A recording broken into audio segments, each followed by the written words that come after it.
Oberstadt. In today's video, I'm going to show you the vegetable soup that I made the other day. This is going to be a little bit modified.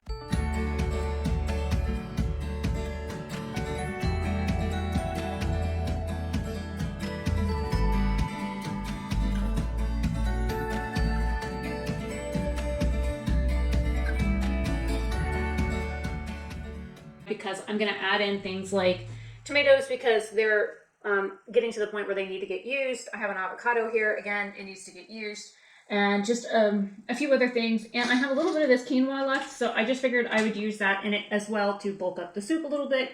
I have green beans and flat leaf spinach in the sink. Those are just ones that ended up in with a few other things. So what I initially did first was I had like chicken bones and stuff that I had saved from like eating chicken that I had baked a week or so ago. And I've been saving the bones in a bag in the fridge. So I went ahead and boiled those first. So I'm going to drain that off into another container because that's the stock that I'm going to use for this soup. I do have two little cubes here of like chicken broth and then the Polo chicken bouillon. It's the powder stuff. So I have some of this in here as well as a backup depending on what happens once I add all the spices and stuff into the mixture. And so, and I'm going to show you my cheat ingredient as well. Find where I put it. These are potato soup mixes that I buy pre-made. They're from Idaho. They're like a cheesy base. There's like potatoes and stuff in here. I might throw some of that in. I don't know yet. So I have a pitcher here that I washed. I'm going to stick a strainer on it because there, there's bone in here as well. I went ahead and put it on the stove to boil a little while ago, so it's still a little on the hot side. Okay. I'm gonna, and there's like chicken skin and stuff in here. I might put some of that in the soup. I don't think I will. I'm just gonna go ahead and strain some of this into this cup because I have too much chicken broth for this one pitcher.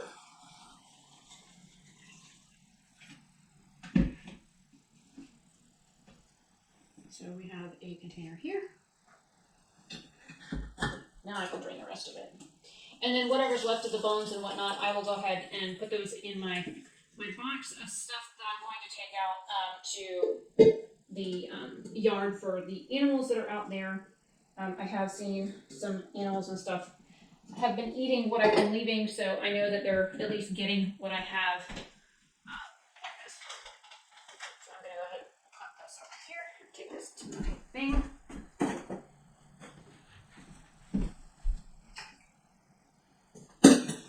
And then this bag can be tossed. And because I just touched something related to trash, I'm one of those weirdos that I wash my hand in between everything. If I touch something that isn't what I'm working on, I usually wash my hand.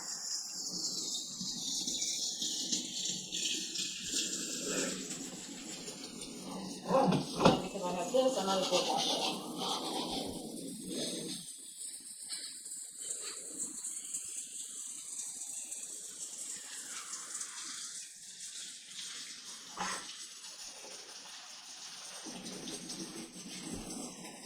No sense in leaving it to clean up later.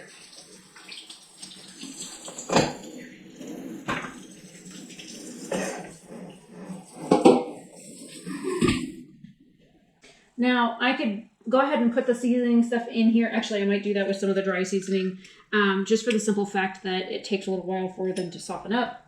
So we're going to do some parsley in here. It's about half a teaspoon. And then this is fresh thyme. I'm going to put an entire full thing of that.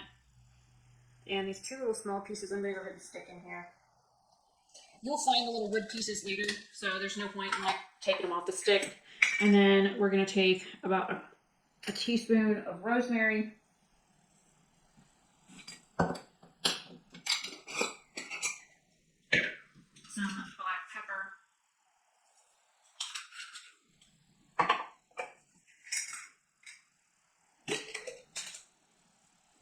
A bay leaf. One bay leaf. You will also fish that out later. It's only in there for flavor. And then some tarragon. I'm going to do about a half a teaspoon of that. And about half a teaspoon of chives. And I'm going to go ahead and just stir that in because this is still warm and this is the stock base that I'm going to use. I might as well get the seasoning in there. And I didn't do the salt or the bouillon just yet because those will be like done by taste later. So now we start with things like onions and garlic and that kind of stuff. So I'm going to go ahead and chop the little butts off of this and get these peeled. I just everything else. So I'll get these things off.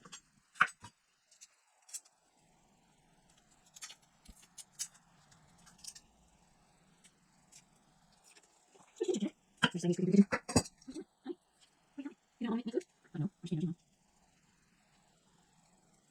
still seeing it. I can see it.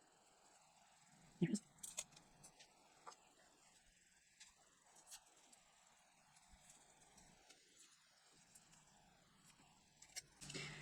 Okay, what a pain in the ass. Okay, now for this part, I'm going to do the main cuts out here. And then I'm going to show you a trick that I do. I guess I didn't cut that very good. I just want the little hard piece off of it. And then, of course, all the scraps that I'm putting up here, this will go in my box and will go outside for whatever animal wants to eat it outside. Last time I made this soup, I didn't put onion in, and I didn't even think about it. This time I remembered. Okay, now, the easiest way for me to cut onions is over here. Actually, I gotta take that out and put this in. Chicken bit too sweet still.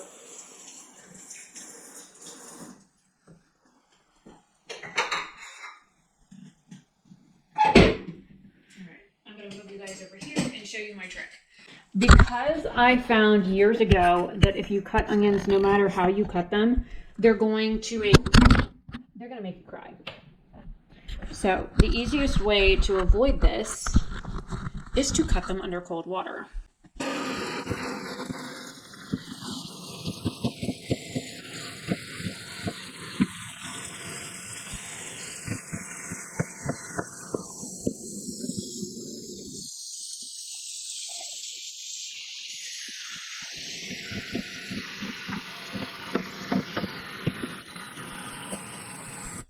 Now comes the fun part of catching it all. Which is also why I have 2 strainers in the sink. One I ran through the dishwasher earlier to make sure it was clean. The other one was already clean.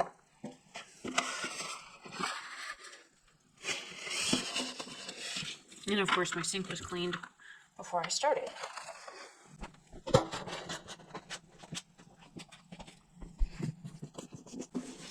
And I get the majority of it out of the sink. The rest of it I will just hose into the little strainers here and throw in my box. So we have the first ingredient in the pot. Now, I'm going to go ahead and get these pieces ready, and then I'm going to throw the garlic and stuff in.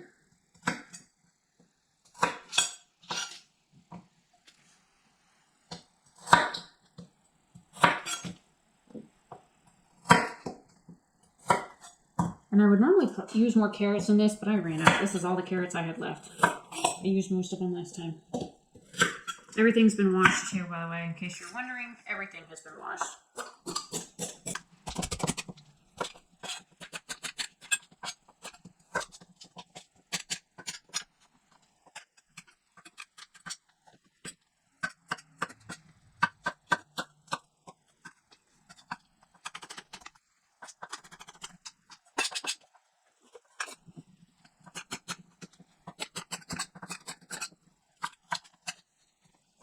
Oh, and for those that are curious about the knife, this is one Nadine bought me. It's from an actual like cooking school. I shouldn't say she bought it for me. She gave it to me. It's one of the knives that she used when she was in culinary school. And I use it almost every time I cook. It's this one and then the other one, which is in the dishwasher right now. And that's like the second time I've run the dishwasher since we've been in this house. But I had brought some stuff in from outside that was in like boxes and stuff. And because we sprayed poison and stuff on a lot of those boxes out there, I wanted to make sure that everything that we were bringing in from the garage was clean.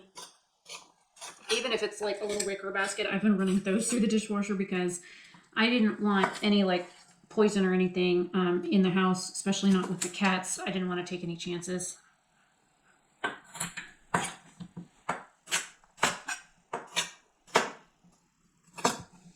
Now, because these are going in soup, they don't have to be like super tiny. Some of these I'm like cutting in half to make them like easier. They're like bite-sized pieces. So that when you get like a bunch of things on your spoon at once, you're not like gonna just get a huge carrot, if you know what I mean. So I try and cut them in half. So there's ingredient 3 and 4. And I guess we'll do taters next.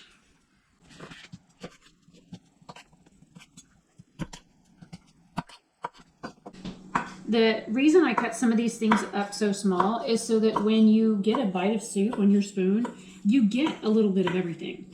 That's the whole point.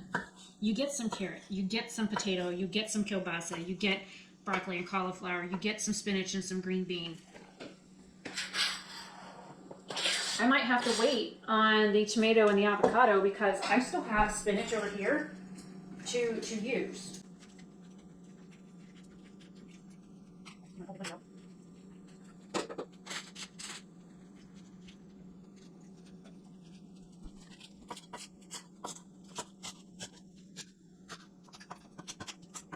If I had kale, I'd probably throw this in the soup, just to be honest.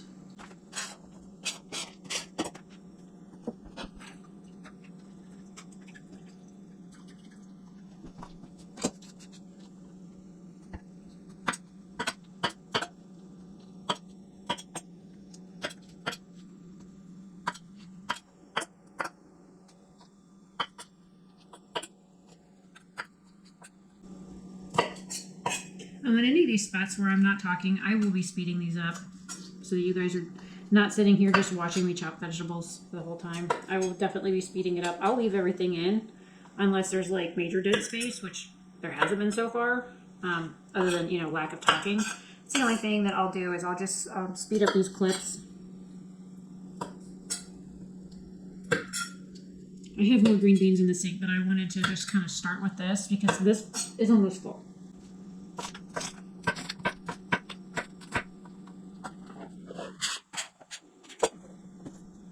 I don't know, guys, this is looking really full.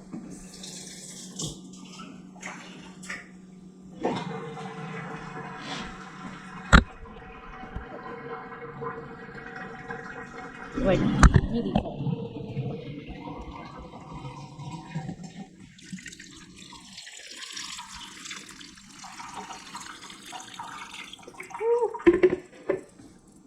A little too full. I poured too much liquid in. Now I gotta rescue some of it back out.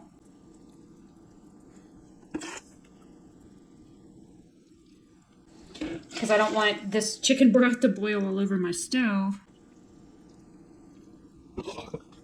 And like I said, these little sticks, you'll find them later, trust me. Even with this as full as it is, I think I'm gonna try and cook it. This is nowhere near what I wanted to do, but... Okay, so we have some broth left over, about this much of it. I'm gonna go ahead and move this over here. We have this on high right now, and there's everything in it. And then, like I said, I still had like an entire sink full of like broccoli and, or spinach and green beans. So these ingredients are gonna have to wait. The tomatoes, I think I can get those in, so I'm gonna go ahead and cut those. Potatoes I'm gonna put back in my basket. This stuff I will clean up. The avocado will probably go back in the Frigidator. That needs to go back, and then of course I'm gonna put this stuff back, so.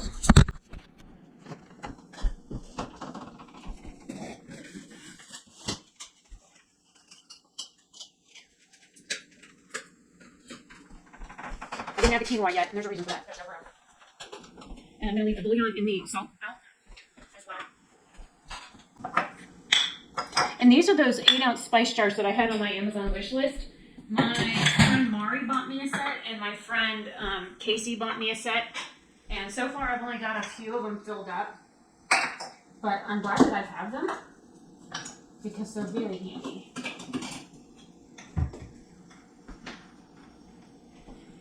Okay, I'm gonna go ahead and chop these really quick.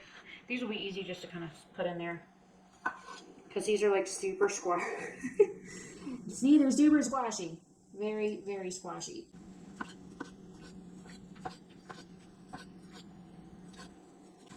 But you can tell how sharp this knife is. I mean, look, it even peeled the skin off that one tomato. So that tells you just how squashy these tomatoes are.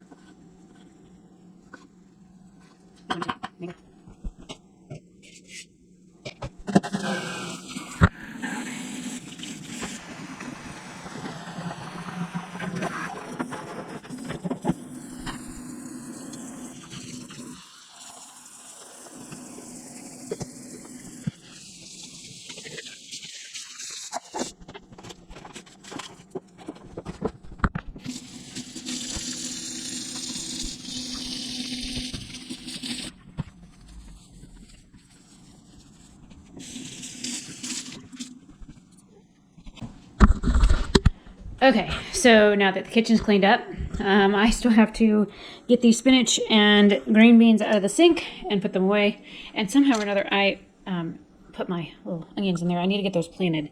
That's why they're on the counter. So here is the goodies. I'm going to go ahead and poke it. Poke it. I'm going to poke it. It's going to take a little bit for this to get going. It's on high. I'm going to taste test this really quick. Oh, that will definitely need salt and some flavor. So I'm going to go ahead and drop these 2 bouillon cubes in, even though this is definitely not going to add enough flavor. It's like watery chicken is what it tastes like right now. Now, granted, the other spices and stuff are in here. They just need a chance to like cook in with the rest of the stuff that's in here, and the flavors should release as it cooks. But because I just put it on the stove and the broth was like hot, but not like too hot, and I just kind of put a little of this in, and we're gonna put a little salt in, and then I'm gonna squish it down and then leave it to kind of dissolve on its own. And again, because the soup is so full, I am not going to mess with the quinoa right this moment. We're just going to squish that under the water. And then cover it back up. Our trash away. And then it's going to sit here and boil for a good while. I got a good angle over here maybe. I don't want you sitting on the stove. It just seems a little dangerous on the camera.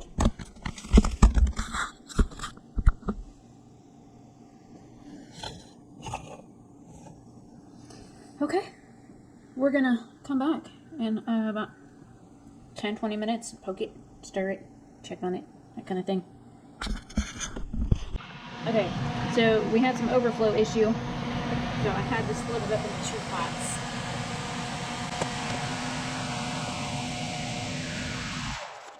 It was useful.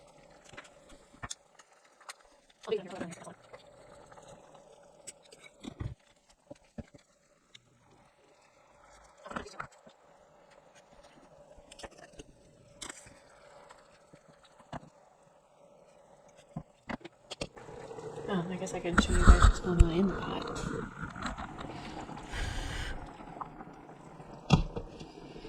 And this is the other one.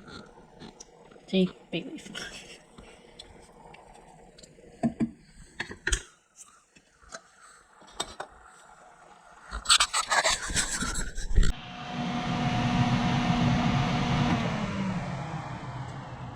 Okay, so since I am so used to cooking and not recording any of the process, the pot had boiled down enough that I could take the other pot, which is now in here, and include it in here. And as you can see, these are the little sage or the thyme twigs that I told you that would be easy to find. And I've taken the trash out and done quite a bit of other stuff while I've been in the process. So I figured I would show you what I mean when I say there's one of the bay leaves right there. When I say the bay leaves are like super easy to find, all you have to do is just kind of stir it for a second. There's the other one right there. So if you worry about leaving these in, you can leave them in for flavor, which is what I do. But I mean, if you worry about them being in there because it is actually a tree leaf, that if you don't want to just accidentally bite into it, then just take them out. All you have to do is just stir it around a minute. So I also normally would use like sage, a little bit of sage in this, but I don't have any more. I'm out of sage. So if you guys can see my little plaque here, there are quite a few things on here that you can use when you make things like bay leaves are used for protection and wisdom, as well as success. Garlic is also used for protection. So is pepper. And then rosemary is also used for success. Then you have sage, which is used for wisdom. I didn't use any basil in this. Sometimes I do. It just depends on what mood I'm in. But yeah, so little kitchen witchery right here. I'm going to go ahead and taste it.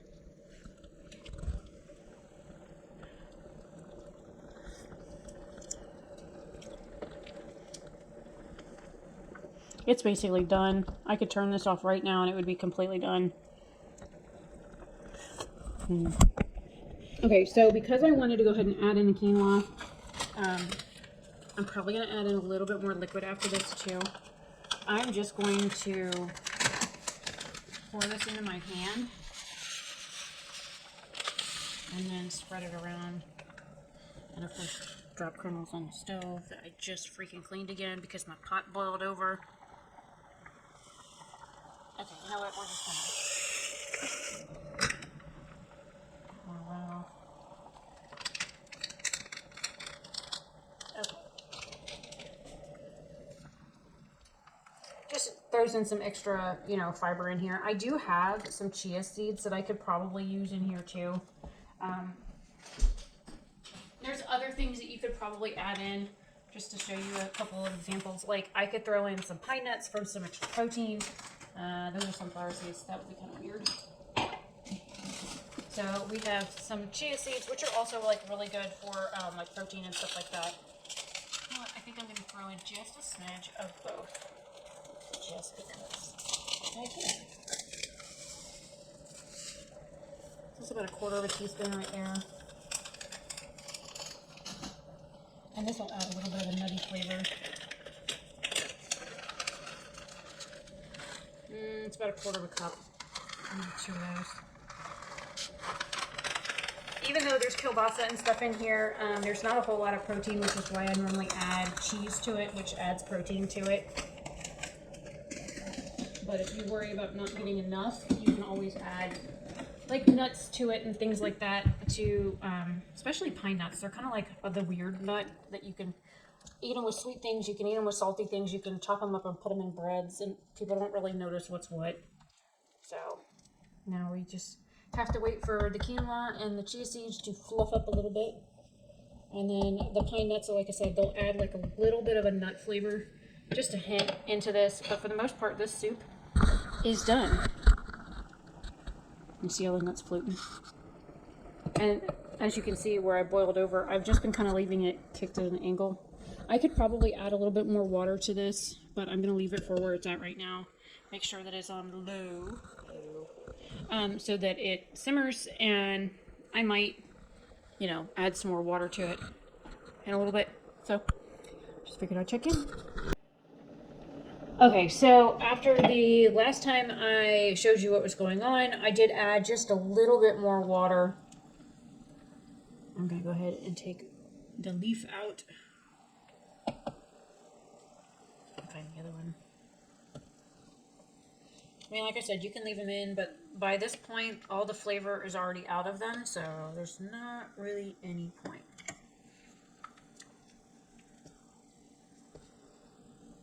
And the cauliflower kind of disintegrates. If you wonder what all this like little white floaty stuff is in the soup, that's cauliflower. It's like turned into mush. Wow, there's quinoa in here too, so there's the other leaf.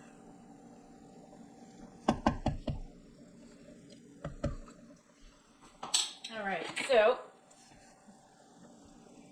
now you can eat this however you like. It is currently 11:18 p.m. here, so I'm going to do 1 ladleful. Normally I would do 2, but because I have laundry and stuff to put away, I just want to show you what it looks like in the bowl. I'm going to add just a little bit of cheese in it. 1, because I need to use it up. And 2, because it adds protein. And this is technically the first thing I've eaten today, so. And then I just stir it around, and it thickens the soup up anyways when you add cheese.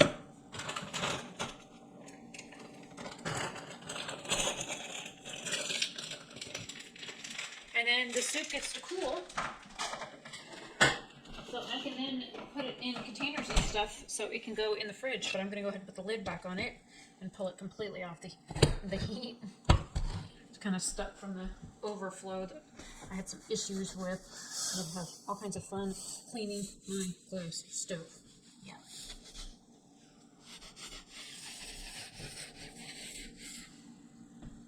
Yay, fun. So anyways, that's the soup done. And if I want more after I get done putting away all the laundry and stuff on my bed, which is impeding me from going to bed, I might come out and get another bowl. But ta-da! And I mean, I have a big ice cream container to put stuff in so I can freeze it. And then I've got my glass jars that I use for, that were like sauce jars and stuff. So I have those ready. I just pulled them out of the dishwasher. So yeah, this is ready to eat. I will see you guys later. I am Rebecca Oberstadt. This is just my version of a potato kind of soup. Potato is the main ingredient. And it just depends on what ingredients I have in the house, what ends up in the soup. So, you know, I was going to put avocado in it and I ended up not because I ran out of room. So as you can see, I was able to get it all cooked down into one pot, but you can cook it less if you want your vegetables more crisp. I like mine squashy, makes it easier to eat. And I didn't even add the mixed stuff, so I could put that back in the cabinet. So yeah. Anyways, I will leave what ingredients I used down below and the spices listed as well. And you know, you saw about how much I put in of everything. It depends on how many people you're feeding. If you're feeding like one person for one meal, then you only need a small pot and like a potato or two and a couple of florets of the various broccoli cauliflower things that I did. And it just really depends on what you have. But hopefully this recipe is simple and easy. You can do this recipe with about 100 different ingredients. So anyways, it's good. It's cold out. It's like 36 degrees here in Georgia. So, anyways, I will see you guys later. Have a fantabulous day or night wherever you are. Bye.